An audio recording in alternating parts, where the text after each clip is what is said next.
వసంత కోకిల వనమంతా పిలుపులా వసంత కోకిల జగమంతా గెలుపులా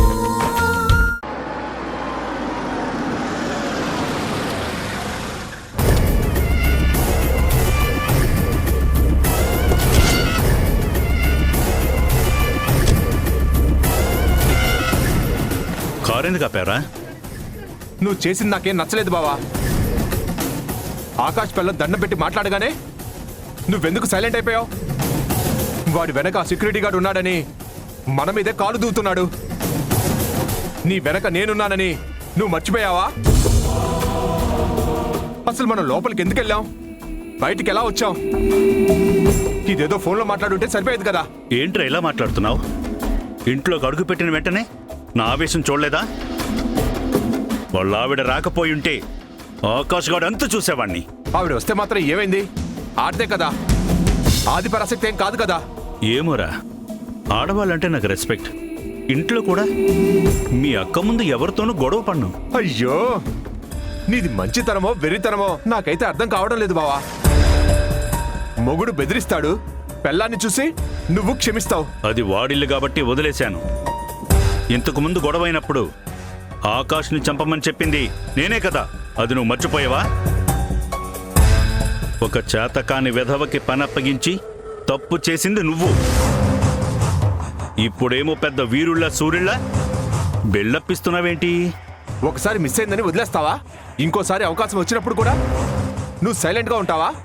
అరే బామర్ది, నీ కోపం ఆవేశం నాకు అర్థమైంది. ఆకాష్ తప్పు చేశాడు, చంపాలనుకున్నాం, తప్పించుకున్నాడు. ఫోన్లో వార్నింగ్ ఇస్తే మనం ఇంటికెళ్ళి బెదిరించాం. ప్రస్తుతానికి ఇది చాలు. మళ్ళీ ఏవైనా ఎక్స్ట్రా వేషాలు వేస్తే అప్పుడు చూద్దాం. ఏంటి చూసేది? వాడు సారీ చెప్పినంత మాత్రాన పాత ఫ్రెండ్షిప్ గుర్తొచ్చి నువ్వు కూల్ అయిపోయావేమో కానీ వాడు మాత్రం నిన్ను వదిలిపెట్టడు. ఫ్రెండ్స్ ఇద్దరూ కలిసి నీ ప్రాణం తీస్తారు. కనీసం వెళ్ళి పోలీస్ కంప్లైంట్ అయినా ఇద్దాం, కొంచెమైనా ధైర్యంగా ఉంటుంది. నా మాట విను బావా. ఏం మాట్లాడుతున్నావురా? ఈ ప్రతాప్ అంటే చేతకం దద్దమనుకున్నావా? పోలీసుల దగ్గరికి వెళ్ళి ఆ ఆకాష్ నన్ను చంపేస్తాడు, నన్ను ప్రొటెక్ట్ చేయండి అని చేతులు కట్టుకుని నిలబడమంటావా? అది కాదు బావా. నోర్మోయ్! ఏమనుకున్నావురా నన్ను? పులిన్రా నేను. తాటాకు చప్పుళ్ళకి భయపడను. ఆకాష్ భార్య మొహం చూసి వాడిని క్షమించాను. వాడు రెచ్చిపోతే ఖచ్చితంగా వాడిని చంపేస్తాను. అప్పటి వరకు నువ్వు సైలెంట్గా ఉండు, నన్ను టెన్షన్ పెట్టకు. నా టెన్షనే కాదు, నీ మీద నా కేరింగ్ అభిమానం నీకెప్పుడు అర్థమవుతుందో ఏమో. అర్థమవుతుంది కానీ ముందు కార్తీ, నాకు అర్జెంట్ పనుంది, వెళ్ళాలి.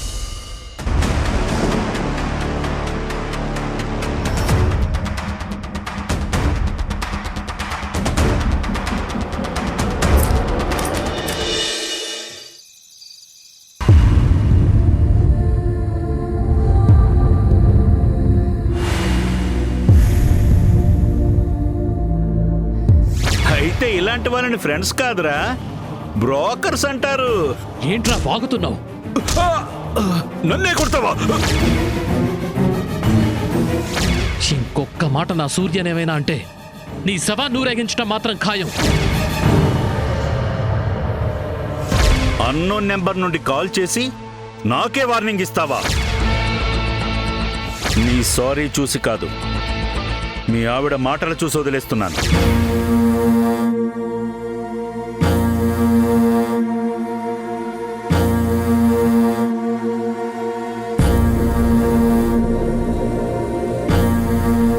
ఆకాష్, ఆకాష్,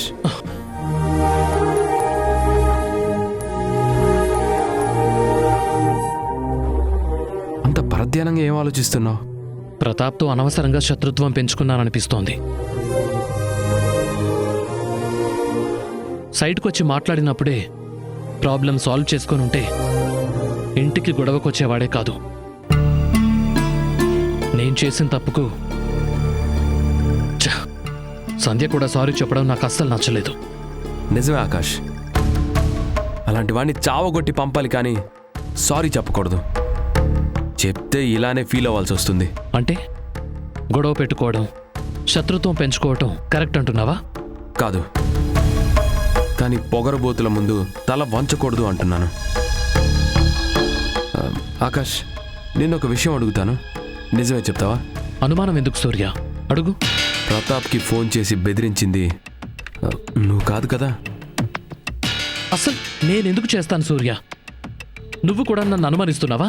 ఆహా, అనుమానం అని కాదు, ఫోన్ చేసినందుకే కదా ప్రతాప్ ఇంటికి వచ్చాడు. ఇప్పుడేమో నువ్వు తప్పు చేసినట్టు ఫీల్ అవుతున్నావు, అందుకే అడిగాను. ఇష్యూని ఇంత దూరం తీసుకురాకుండా ఉండాల్సిందని నేను అంటున్నాను తప్ప వేరే ఏం కాదు. మా మధ్యన జరిగిన గొడవలకి ప్రతాప్ స్థానంలో నేనున్నా ఇదే తప్పు చేసేవాణ్ణి. కీడెంచి మేలెంచమంటారు, కానీ నువ్వందరిలోనూ మంచే చూస్తావు. ప్రతాప్ ఇంటికొచ్చి గొడవ చేసినా సరే నిన్ను నువ్వు నిందించుకుంటున్నావు చూడు. నీలాంటి గొప్పవాడు నా బెస్ట్ ఫ్రెండ్ అవ్వటం నిజంగా నా అదృష్టం. నేనెంత మంచివాణ్ణైనా నీతో పోటీకి మాత్రం రాలేను. నన్ను మించిన మంచితనం నీది. ఏమండి పాలు? బా, కరెక్ట్ టైంకి వచ్చావు సంధ్య. మా ఇద్దరిలో ఎవరు ఎక్కువ మంచివాళ్ళు చెప్పు?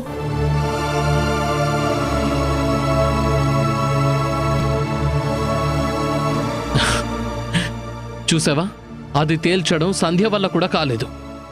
అందుకే మనం బెస్ట్ ఫ్రెండ్స్ అయ్యాం.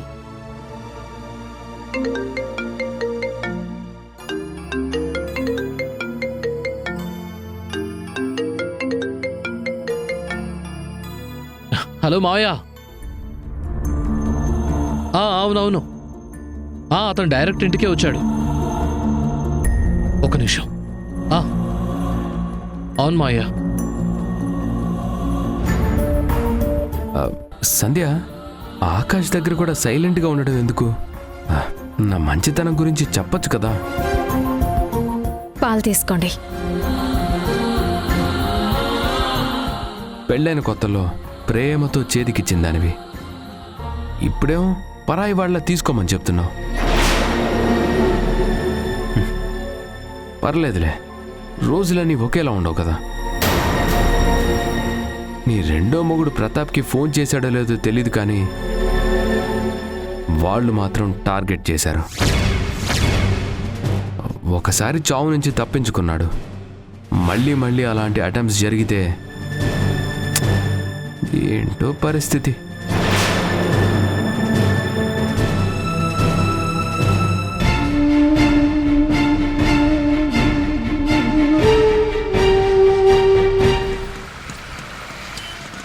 నానమ్మ, ఎన్నిసార్లు అడుగుతావు?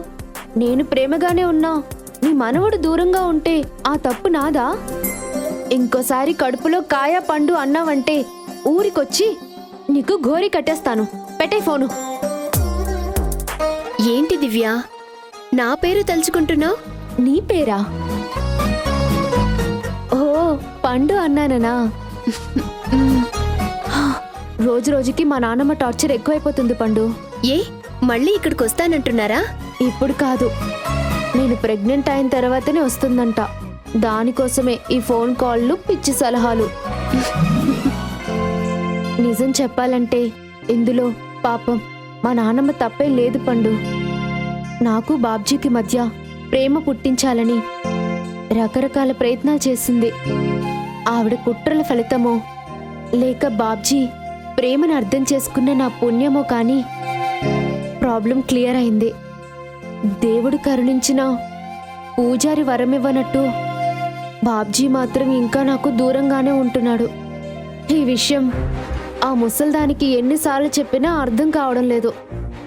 ప్రాబ్లం ఏంటని ఎప్పుడైనా బాబ్జీ గారిని అడిగావా?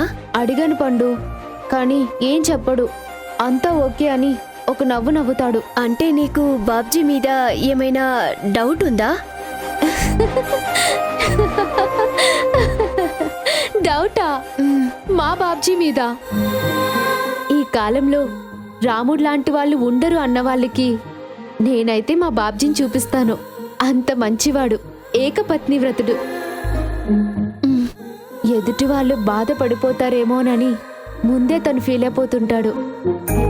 చూడ్డానికి ఎంత సింపుల్గా ఉంటాడో అంత సెన్సిటివ్ మనిషి ఉంటాడు. పెళ్ళైన తర్వాత బాబ్జీ గొప్పతనం తెలియలేదు కానీ ప్రేమించడం మొదలుపెట్టిన తర్వాత మా బాబ్జీ లాంటివాడు ఇంకొకడు ఉండడని అనిపిస్తుంది. నేను భార్యగా తన పక్కకి ఎప్పుడు వస్తానని ఆశపడినవాడు ఇప్పుడేమో దూరంగా వెళ్తున్నాడు. పండు, ఒక్క నిమిషం.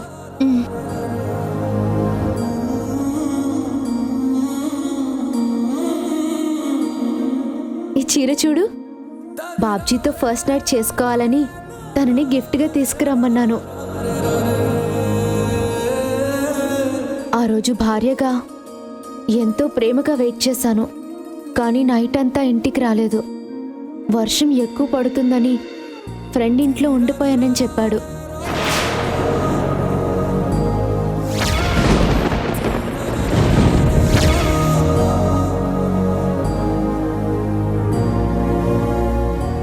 అప్పటి నుండి ఈ చీర నేను ఒంటరిగానే మిగిలిపోయాం. నీకు నా బాధలన్నీ ఎందుకులే కానీ నువ్వు వెళ్ళి పడుకో. ఇప్పటికే చాలా లేట్ అయింది. సరే దివ్య, గుడ్ నైట్. Good night.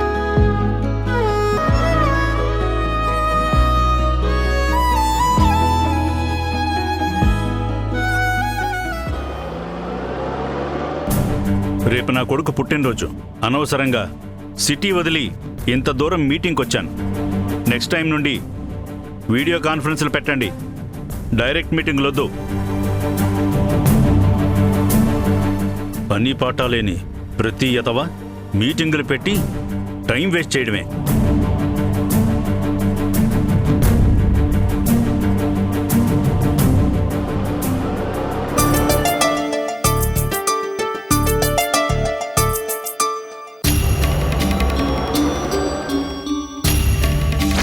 ఇంకొన్ని రోజుల్లో నువ్వు చావబోతున్నావు. కాపాడేవాడు లేక ఒంటరిగా దిక్కులేని చావు చేస్తావు.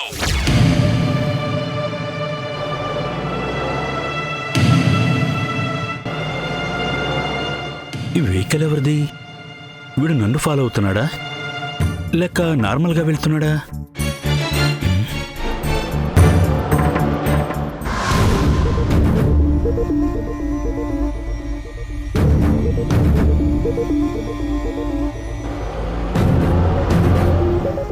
వీడిని టెస్ట్ చేయడానికి నేను కారును స్లోగా నడుపుతాను.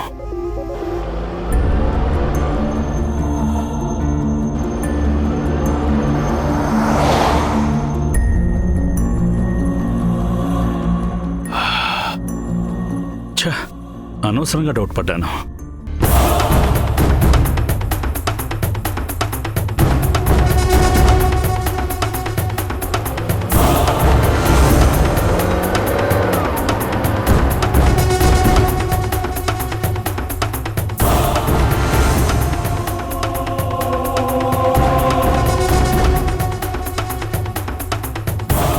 డౌట్ లేదు, వీడు నన్నే ఫాలో అవుతున్నాడు.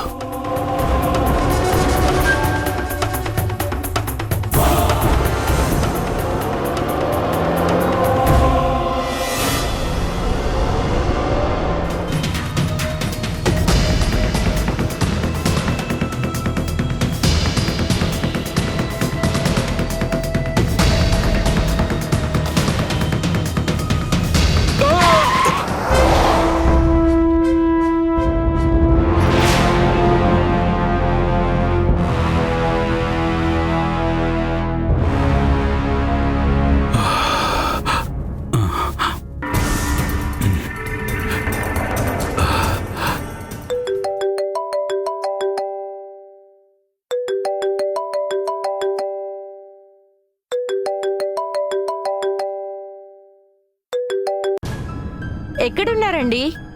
ఇప్పటి వరకు రితీష్ మీ గురించే వెయిట్ చేసి ఇప్పుడే పడుకున్నాడు. సరోజా, నాకు చాలా టెన్షన్గా ఉంది. ఏమైందండి? ఏదో వెహికల్ నన్ను ఫాలో అవుతూ వచ్చింది. జస్ట్లో తప్పించుకున్నాను కానీ లేదంటే పెద్ద యాక్సిడెంట్ అయ్యేది. మీరు ఎక్కడున్నారు ఇప్పుడు? సిటీకి దాదాపు 100 కిలోమీటర్ల దూరంలో ఉన్నాను. రావడానికి ఇంకో 2-3 గంటలు పట్టొచ్చు. ఆ వెహికల్ ఇప్పుడు ఎక్కడుందండి? లోపల ఎవరున్నారు? అదంతా నాకు తెలీదు. ఆ వెహికల్ కూడా కనబడట్లేదు. ఏమండి, మీరు ఒంటరిగా జర్నీ చేయడం అంత మంచిది కాదండి. దగ్గరలో ఏదైనా హోటల్ ఉంటే నైట్ అక్కడే ఉండండి. రేపు మార్నింగ్ రండి. సరే, ఏదైనా హోటల్ ఉందేమో చూస్తాను. అలాగేనండి.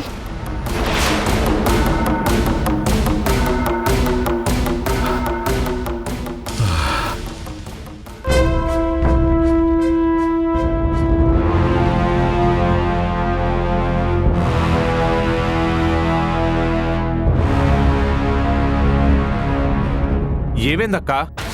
ఎందుకంత టెన్షన్గా ఉన్నావు? మీ బావ కార్ని ఎవరో ఫాలో అవుతున్నారంటారా? యాక్సిడెంట్ చేయాలని కూడా చూశారంట. ఇప్పుడు బావ ఎక్కడున్నాడు? సిటీకి 100 కిలోమీటర్ల దూరంలో ఉన్నారంట. ఏదైనా హోటల్ కనిపిస్తే అక్కడే ఉండమని చెప్పాను. ఛా, ఇలాంటిదేదో జరుగుతుందని భయపడే నేను కూడా మీటింగ్కు వస్తాను బావా అంటే వద్దు అని చెప్పాడు. ఇదంతా ఎవరు చేస్తున్నారో ఏమో. ఇంకెవరు? ఆ ఆకాశే. వాడు తప్ప బావకి శత్రులు ఎవరూ లేరు.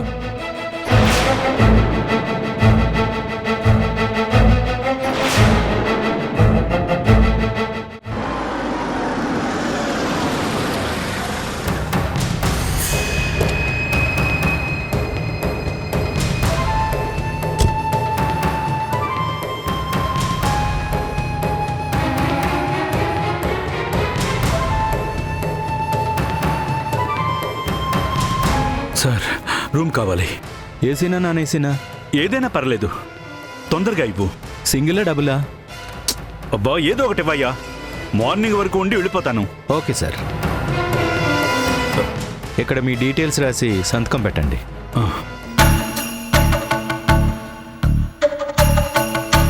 సూరి, సూరి! ఏంటి సార్ మీ గోల? సార్ని 204కి తీసుకెళ్ళు. రండి సార్.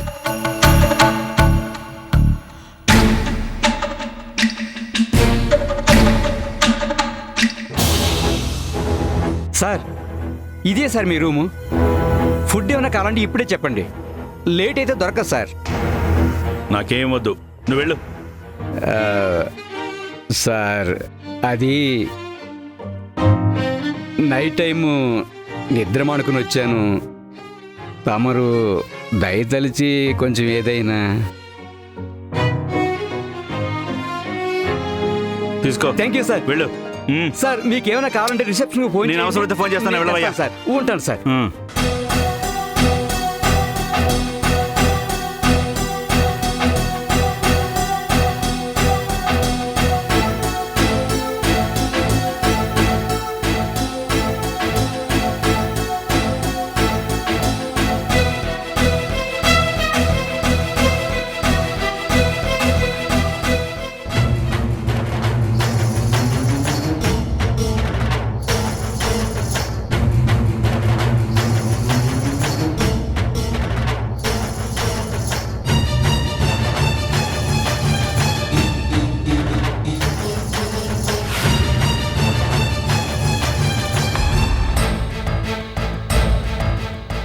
మీటింగ్ గురించి ఎవరికి తెలియకుండా జాగ్రత్త పడితే ఈ ఆకాష్కి ఎలా తెలిసిపోయిందో.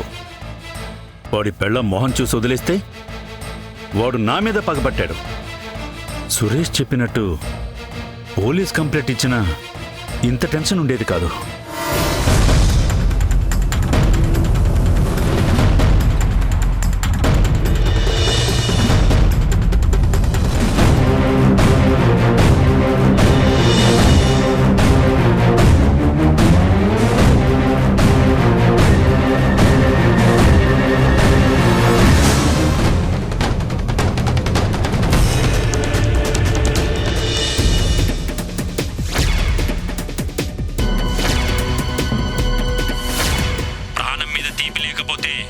ప్రశాంతంగా పడుకో.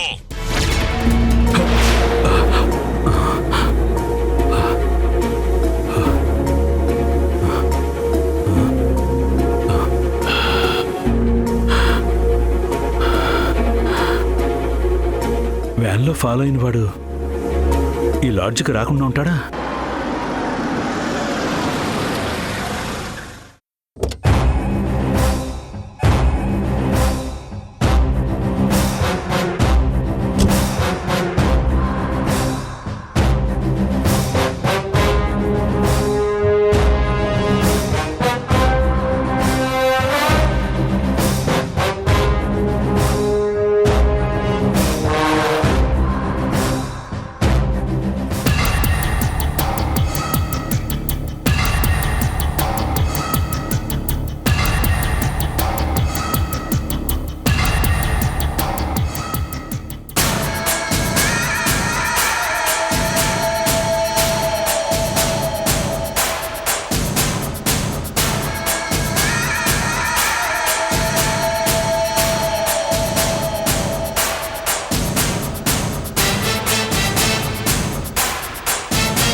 ప్రతాప్ చనిపోయాడు.